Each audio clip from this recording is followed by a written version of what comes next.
And welcome into a Friday, December 18th edition of Market Talk. I am your host, Jesse Allen. Great to have you here with us. MarketTalkAg.com. That is where you could find us.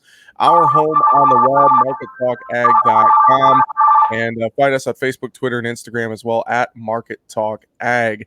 Our guest today here on a Friday, you can hear the phone ringing a little bit in the background. He's a busy guy, but he's taking some time to join us here on Market Talk. Mike Zuzolo with Global Commodity Analytics. Mike, good to see you, my friend.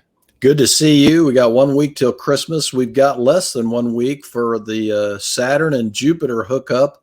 I was reading, Jesse, it's the first time since 1226 that Jupiter and Saturn are going to get this close to one another. Really? Yeah, they're talking about this. I've heard something about that, but hadn't dove too far into it. That's a long time ago. I mean, that's older than me. Mm-hmm. Yeah, that is a long time ago. Man, oh man. I tell you what, maybe that's a good sign. We're seeing some good news in the markets, and maybe that's a good thing. Maybe it's an indication for some of our producers out there looking for some room. I know we broke through some key resistance levels here. If we had to Christmas, maybe that's an early Christmas present for folks. Mike, soybeans breaking through that $12 barrier. Corn looking strong. We even saw a good day in wheat on Thursday. And, as we get here to our Friday, things looking good once again. What are just some of your overall thoughts on some of these levels that we broke through? Well, you can tell by the phones that the producers are really wondering right now whether it's time to sell some. And I'm glad they're calling in like they are, because they're following the plan of the sell and defend model. I think this week's close is really, really crucial because we're really building in a bullish case. It doesn't mean it can't continue, Jesse, but that break above that $11.99, and we'll call it $12, but a close back below $11.99 in the lead month soybeans would, I think, be a really negative feature, technically speaking, and from a momentum standpoint. And the only reason I bring that up is because it's taken so much effort.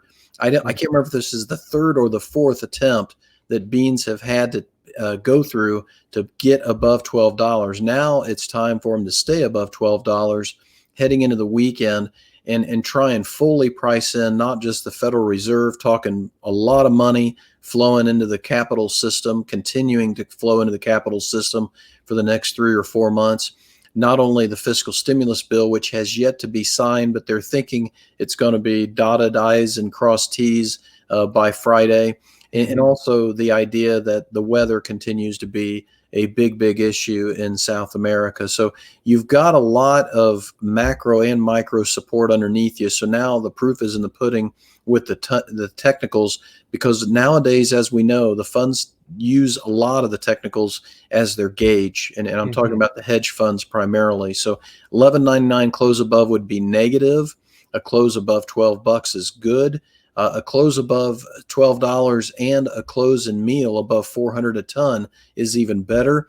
And a close in those two and a close above 605 in soft red wheat would really make me kind of feel like I got an early Christmas present. Some of my higher hedge levels could be attained then. Yeah, and I just think, you mentioned it. You hit the nail on the head. We've tried and tried to break through this glass ceiling, so to speak, on a few of these different commodities, with soybeans especially, and it seems like finally breaking through that. And, I think that it is a good sign that your phones are ringing, because I think a lot of producers, it's been hard to pull, especially soybeans, from the producer now because they've already sold a lot. But now they're going, okay, well, I kind of hit that target I was looking for at $12. Should I move what I have left, or should I, watch to see if this market runs a little bit higher? And I think that might be the question a lot of folks are asking themselves right now. Well, and I think on the producer side too, I've heard quite a few tell me that their basis is slipping in both corn and beans. It's a little bit more challenging to get a good bid, or as good a bid as we had maybe a month ago, out of elevators in certain parts of the country. And this is indicative of the export demand, maybe starting to flatten a little bit. Having said that, I think to go back to your question, one of the keys this week, other than the fiscal stimulus bill and the Federal Reserve, is this COVID vaccine. I saw the head of Goldman Sachs Commodities over in London on Bloomberg earlier this week say one of the best inflation hedges is to be in the commodities market. I can't remember a time period going back to maybe the last 5 years. I think the last time I heard that probably was 2013 or 2014, Jesse. And that's where the charts look very, very similar in terms of some of these key commodity indexes that are agriculture related have been in a downtrending channel ever since essentially 2013. Well, they're breaking above that now. And that's indicative of maybe the commodity, passive commodity index funds coming back, those that we were used to seeing before the financial crisis. Maybe they're coming back in, and that would be really, really good. And why I'm bringing this up is because we may have a new entrance into this market to allow us to go even higher, especially if the weather stays on the side of the bull. So keep on the sell and defend model. If I recommend selling some beans at 12.50, 12.60, which I think is the next near-term target, because these beans have been moving in about 60-cent increments in the short term. If I get March beans to 12.60 and I want to let go of the rest of my 20 beans and start getting some more of my 21 beans sold, I'm going to come back in and buy some of those back, because we have a breakout. We've got a breakout that we haven't seen since 2016 in the soybeans, and we really don't know how high is, because we really have those tight supplies now on our side. So don't forego the idea of selling and then coming back in and defending on both corn and beans at this stage of the game, especially if you've got the big major investment banks back on the long side thinking inflation is right around the corner. Very true. Good points there. On the corn side, Mike, let's talk there a little bit. We're getting into the 430s now. We broke through some of that resistance around the 426 mark, and now is testing some new resistance areas. But again, corn, not moving at the same quick pace that soybeans have been, but corn still looking fairly friendly. We've seen, and I should have mentioned this too, with soybeans, weekly export sales looked good for all the commodities, and looking at corn, things were really strong there. What are your thoughts with this corn market right now? The neat thing about corn right now, Jesse, is that Argentina is getting worse. They're only at 55% planted in the corn areas. They're going to have a lot of corn that's not even going to be pollinating within the next 30 or 60 days, because it's not even in the ground yet. And as you said, the export sales, interesting thing about the export sales for corn and sorghum, and to a lesser degree wheat, was whatever price break we've had, it seems to have attracted that demand base again, because that almost 2 million metric ton export sale number in corn was, I think, around 50% above I think it was 40% above the 4-week average. And I think in sorghum, it was almost 55 or 60% above the 4-week average. So the demands on the export side is not going to back down with these breaks in the dollar that we're seeing and these Argentine weather problems that we're seeing, in my opinion. So I think corn is the easier one to not have to be pressured to hedge. Having said that, if I get up to around 445 in the March corn, I think we're silly with the basis that we're looking at and with the ethanol issues that you and I have been talking about, not to enact that sell and defend model, not to go ahead and press that button, sell the cash side, buy back in the future side, because those passive funds are not going to buy cash. They're going to buy futures if it's similar to what they did back before the financial crisis. And I think you're very true there. And, we're talking a lot about that sell and defend model. And with corn, especially, I think a lot of producers, they're more apt to sit on this because they're already looking at some decent profits out there, just considering where this market was, this time last year. We look a year ago and we're looking at prices in the 3s, and now we're up into the 4s. I think they're already saying, okay, I got some decent profit here, but let's take a chance and play some risk here a little bit, for now at least, with our corn. Yeah, and that's a dangerous game to play, in my opinion, because if you're near an ethanol plant, that may go exactly the wrong way on you, because your cash price may fall to pieces and the futures market may stay very, very strong. And I think, the other thing we have to talk about here is our deaths here in the United States are 5 times what they were just a month ago. And our hospitalizations are still climbing, and they're now about double what they were a month ago and almost triple what they were about 2 or 2.5 months ago. We saw this week where a Cargill plant, a beef processing plant in Canada, is shut down because of the COVID labor issue. We still have some key Tyson plants that are paying older meat packers to stay home so they don't get COVID.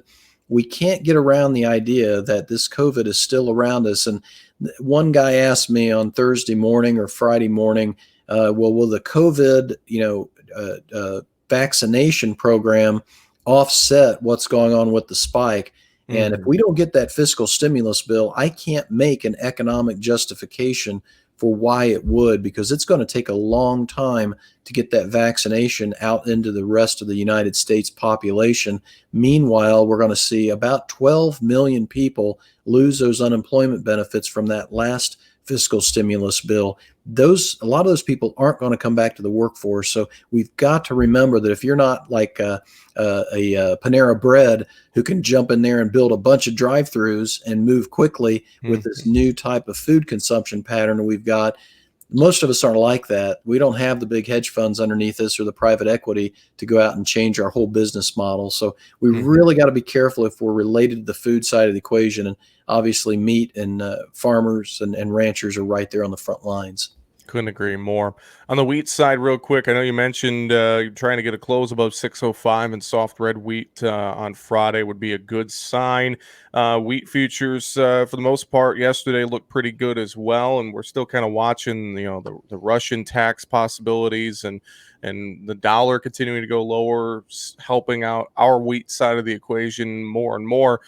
Any general thoughts about this wheat market right now? Yeah, as you said very briefly, I don't like wheat from a standpoint. It's not reacting like gold or like crude oil. It's not at a 9-month high, or it's not really looking as sharp as it should, given the Russian export tax, given 14 days of dry weather, given the fact that while Oklahoma improved a little bit on the drought monitor, the whole country stayed about as bad as it was last week. And states like Nebraska are at 100% drought. And between that, and I just checked the maps before we went on the air for the Russian and Ukrainian wheat regions, there's some light snow over there coming. But for the most part, the next 14 days are dry here in this belt of the hard red wheat belt, and also the hard red wheat belt in the Baltic states. So I still think wheat is the most undervalued. And that's the one thing that would unlock the door for the corn to maybe kick it into higher gear and buy some acres for new crop, because I think we're really buying some bean acres at the expense of corn. And in part, that's due to the wheat market not really blasting off like it could have, given the dollar, as you say, and given these Russian export tax news. Be something to watch for sure. Mike, let's switch over to livestock. I want to talk cattle. Cattle on feed report expected out here Friday. We, haven't got that yet. Here's, airtime right now. We're waiting on that, but I know a lot of folks are kind of keeping an eye on that cattle on feed report. We've seen a good week in cattle for the most part. Prices continue to remain strong, especially some of those deferred month feeder contracts. It's been kind of a heavyweight battle in feedlot country, though. Packers and producers, they're just kind of fighting it out over these prices. We're staying pretty steady around that 108 mark in the south, and the mid 160s in the north. I mean, what are you seeing on the cattle side of this equation? Anything for producers to really keep a focus on heading into a holiday week next week?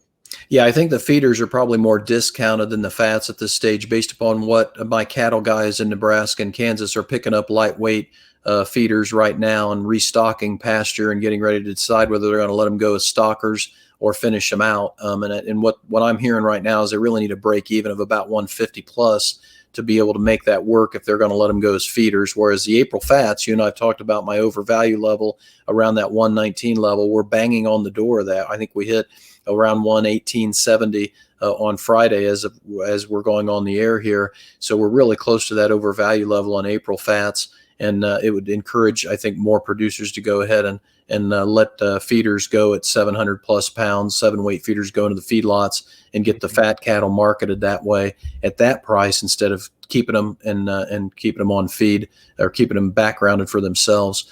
I still feel as though, Jesse, we're not getting the demand we need in the consumption. And going back to that cattle on feed report, the most important number is the marketings for me. If we get above 100% on marketings, I'll be okay with the consumption side. It makes me feel like the Packers need some cattle as we head into the new year. If we get to 102 on marketings, that would be really nice, because I would suggest the Packers are outright short bought and consumption is there.